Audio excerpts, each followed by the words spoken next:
따상상의 경우에는 그 다음 날도 여기에서 30% 이제 올라간 경우가 해당되는데,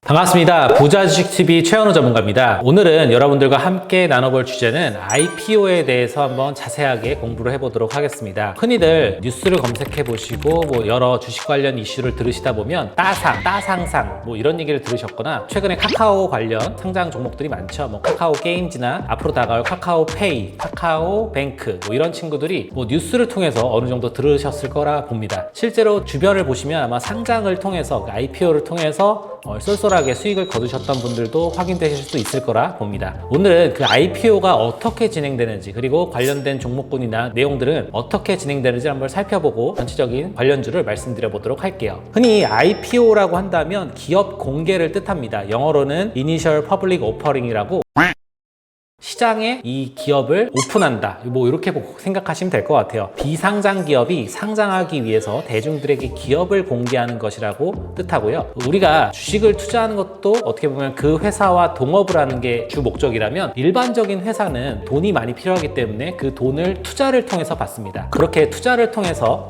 돈을 수혈받고 사업을 영위하다 보면은 돈의 단위가 꽤 많이 커지게 되고, 그 돈을 어떻게 보면 좀 더 많이 대중들에게 받기 위해서 기업을 공개하는 IPO 행사를 진행하게 되는데요. 이러한 것을 통해서 최근에 이슈가 될 수 있는 종목들이 나스닥에 상장했던 쿠팡이라든지, 혹은 최근에 코인 관련 거래소인 코인베이스가 상장한 게 어떻게 보면 미국 시장의 대표적인 내용이고, 국내 시장에서도 잇따른 대어들이 상장하면서 시장의 분위기를 한껏 끌어올렸습니다. 이러한 정규 시장으로의 상장 전체적인 과정을 IPO라고 통칭하고요. 그러한 과정들 속에서 여러분들이 어떤 식으로 투자를 하셔야 되는지 그 용어와 절차를 한번 알아보도록 하겠습니다. 전체적인 상장 과정을 한번 살펴보도록 하겠습니다. 첫 번째로는 주관사를 선정합니다. 행정 업무를 담당할, 어떻게 보면 주관 회사를 설립하는데요. 미래에셋이 됐던, 신한금투가 됐던, 하나금융투자가 됐던, 삼성증권이 되었던 대표 주관사를 설정을 합니다. 그리고 그러한 주관사와 함께 상장에 관련된 여러 업무를 추진하는데, 이것을 통칭해서 상장 예비 심사라고 합니다.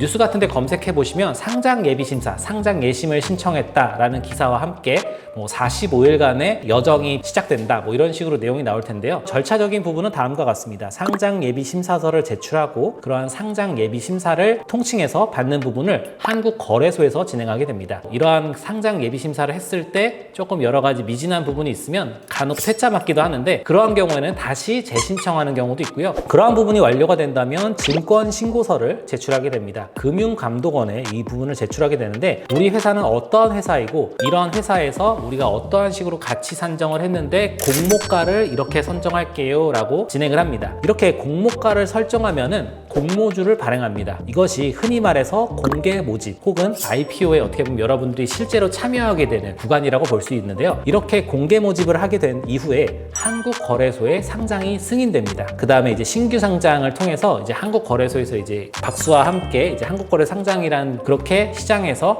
매매가 진행되는 것을 통칭하는 부분을 여러분들도 확인할 수 있을 텐데요. 한 가지 예를 들어보도록 하겠습니다. 우리가 흔히들 공모가 같은 경우에는 여러 가지 내용이 있습니다. 근데 아까 말씀드린 대로 증권신고서에서 여러 가지 공모가를 선정한다 했잖아요. 예를 들어서 저희 회사는 8,000원에서 10,000원 사이의 공모가를 산정했다고 칩시다. 그러면 이것들을 여러분들, 그냥 일반 대중들에게 공개하기 전에 기관들에게 우선 수요 예측을 합니다. 그럼 다른 기관들이 제가 설명한 것들을 잘 보고 내용들을 확인한 다음에 이 기업은 꽤나 괜찮겠는걸, 이 기업은 꽤나 매력적이겠는걸, 이렇게 생각을 하면 이 공모가 상단에 자신들의 그런 비중을 배팅을 합니다.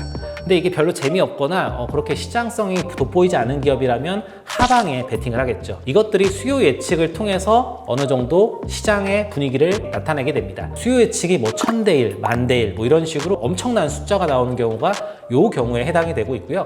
이렇게 해당이 됐을 때 가장 많은 득표를 받은 구간이 어떻게 보면 공모가가 선정이 되는 중요한 구간입니다. 예를 들어 8,000원에서 10,000원이었는데 제가 인기가 좋아서 10,000원에 선정됐다고 합시다. 그럼 공모가 최상단 10,000원에 설정되었습니다. 됩니다 하고 10,000원에 설정됐을 때 몇 대 몇 뭐 이렇게 산정이 되고 여러분들에게 공개가 되는 거예요. 저는 이렇게 투자를 하겠습니다 하면서 여러분들이 투자를 하는데, 예를 들어 대표 주관사가 키움증권이라면 여러분들이 키움증권에 돈을 입금을 합니다. 그 돈을 입금한 상태에서 공모가가 확정되고 어느 정도 구간이 나온다면 그 일정에 맞춰서 공모주 청약을 신청하시면 됩니다. 근데 이제 공모주 청약 같은 경우에 대부분의 경우가 청약 증거금률이 50%에 해당하면 되기 때문에 뭐 100만 원을 넣으면 50만 원만 여러분들한테 나중에 체결이 되고 돌려주는 뭐 이런 부분이 확인되고 있고요. 그래서 조금 좀 돈이 많으신 분들은 뭐 200만 원, 300만 원, 500만 원, 1000만 원 이렇게 넣으셔서 체결을 받고 나머지 수량은 며칠 안에 이제 다시 환불을 받는 뭐 이러한 구조를 활용하게 됩니다. 이제는 할 수 없으나 옛날에는 이게 그러니까 주관사가 여러 개인 경우에는 각각의 주관사별로 계좌를 만들어서 공모를 진행하는 경우가 있었는데, 이것들을 흔히 중복 청약이라고 하는데요. 사실 지금은 이게 사라졌지만 이러한 중복 청약을 통해서 여러 개의 증권사의 기본 청약이라고 하죠. 뭐 10주, 20주 이렇게 청약을 해서 한 주, 2주씩 이렇게 받는 걸로 쏠쏠하게 이걸 모아서 신규 상장을 해서 이게 또 급등했을 때 파는 그런 행위를 여러분들이 좀 많이 봤을 겁니다. 최근에는 이제 이런 중복 청약이 없어져서 어떻게 보면 조금 좀 아쉬운 부분도 있겠지만 앞으로 다가올 여러 가지 종목들을 살펴보면서 그 내용을 더해보시면 좋겠습니다. 그리고 이러한 공모주의 청약에 대해서는 뭐 간단하게 여러분들이 아셔야 되는 부분이 시장의 상황과 굉장히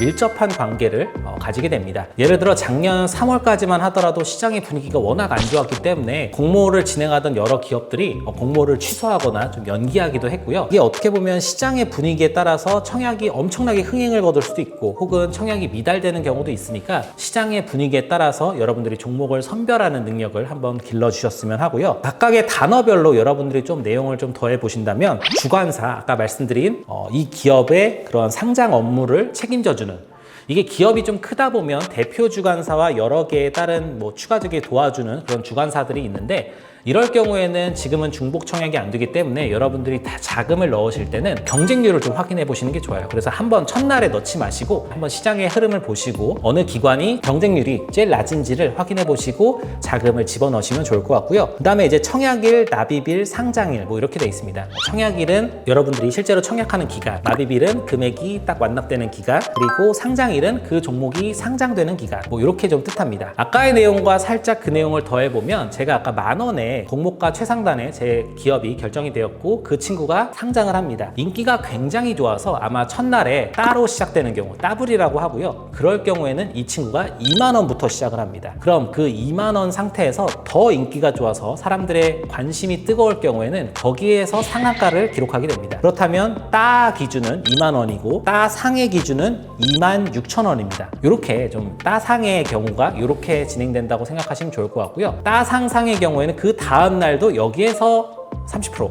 이제 올라간 경우가 해당되는데, 그리고 청약에서 여러분들이 좀 알아둬야 될 부분은 이제 구주 비중을 한번 생각해 보시면 좋을 것 같아요. 기존 주식이 일반 투자자들에게 양도되는 부분이 있는 점을 체크하시면서 여러분들이 매매를 하시면 좋을 것 같고요. 신규 모집과 구주 매출에 대한 부분 비중을 한번 생각해 보시면서 접근해 보시는 거 추천해 드리겠습니다. 그것들은 어떻게 보면 네이버만 검색해 보셔도 어느 정도 확인이 가능하시고요. 그리고 연계 투자를 기억하시는 분들 혹은 연관된 투자를 기억하시는 분들이라면 그 기업의 지분 구조를 생각해 보시면 좋을 것 같습니다. 이번에는 조금 아쉽게 흥행에 실패한 SKI 테크놀로지 같은 경우에는 연계 투자를 생각해 보셨던 분이라면 SK이노베이션을 생각해 볼 수 있을 것 같고요. SK이노베이션의 우선주인 SK이노베이션 우를 접근해 보셨던 투자자분들도 있을 것 같아요. 그래서 기존 상장하는 기업의 지분을 많이 갖고 있는 회사의 우선주를 공략해 보시는 것도 한 가지 포인트가 될 수 있다고 생각하고 있습니다. 그리고 이제 좀 있으면 다가올 여러 가지 기업들이 굉장히 많은데요.